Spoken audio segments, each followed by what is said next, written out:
الصراع بين الهلال والنصر لا يتوقف داخل الملعب، بل يمتد إلى الجدولة. رئيس نادي الهلال الأمير نواف بن سعد خرج بتصريحات نارية يفتح فيها ملف عدالة جدولة الدوري السعودي، مؤكداً وبشكل صريح: النصر هو المستفيد الوحيد.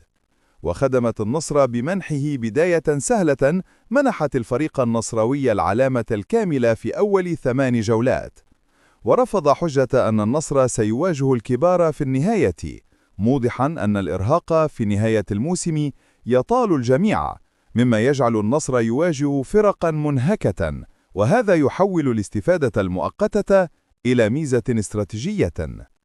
سيلعب الهلال مبارياته الحاسمة بما فيها لقاء العودة ضد النصر في فترة غياب نجومه الأساسيين، الحارس العملاق ياسين بونو والمدافع القوي كاليدو كوليبالي، متسائلا: هل هي صدفة أم أن الجدولة تحتاج للمراجعة لضمان العدالة؟